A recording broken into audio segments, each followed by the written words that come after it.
So guys, today I'll teach you how to build this fish pond netting cover. Let's Okay, the go. bird came back.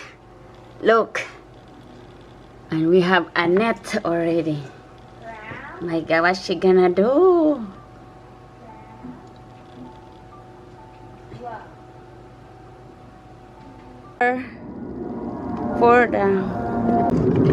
For the fish pond netting, guys, what you need is tent pole,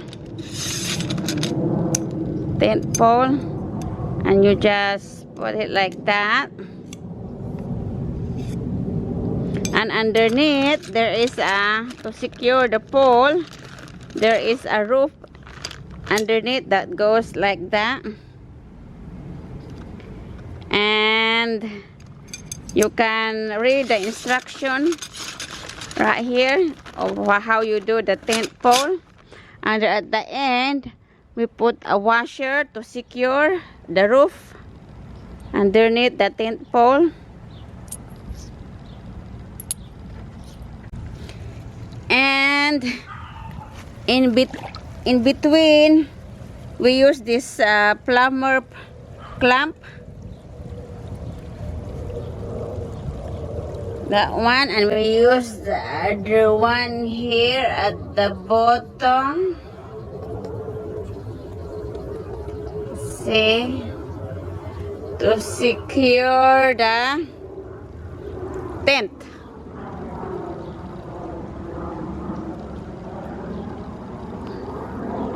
And then we'll put the net over,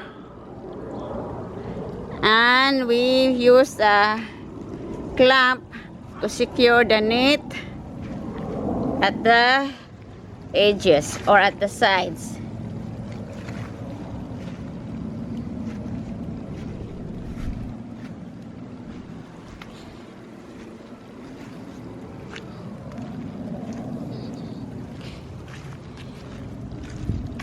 This is the washer that I'm talking, guys. At the end, let me see. This is at the end. We secure it with a washer, and we put the roof in the middle of the washer. See?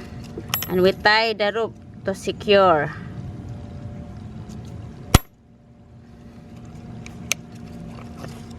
See, this is the washer, and the net, and the clamp.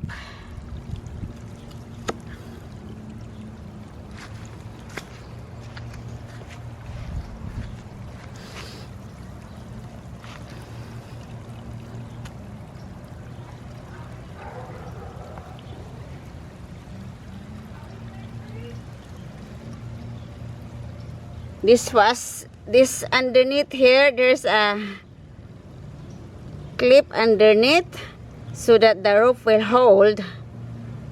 It came from the manufacturer, that is came from the pole tent. When you buy it, there's something underneath to hold the roof, and then, but that's why at the end you have to secure it with a washer.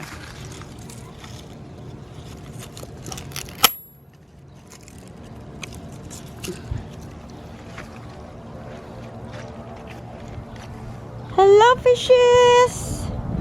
See these leaves? Keep away from leaves. During the fall, we had a lot of leaves coming from these trees. And underneath here is our fish pond.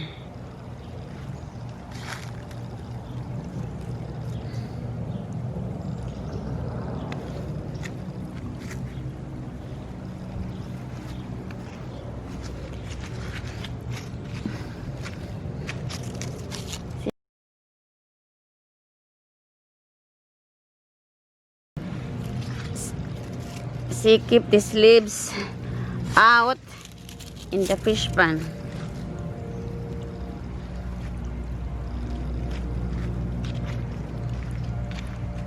And also keep the predator to eat the koi fish. Hello fishes! Here's my big one. Hello, it's a pleco. He's huge.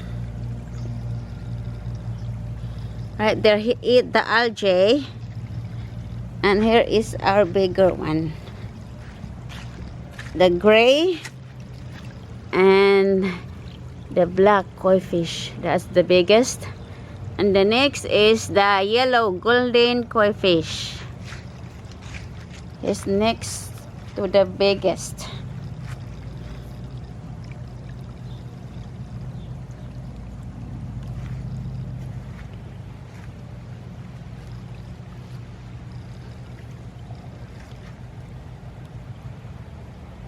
Keep the leaves out that fall into the fish pan and keep the predator out so that my fish will not be eaten all year long.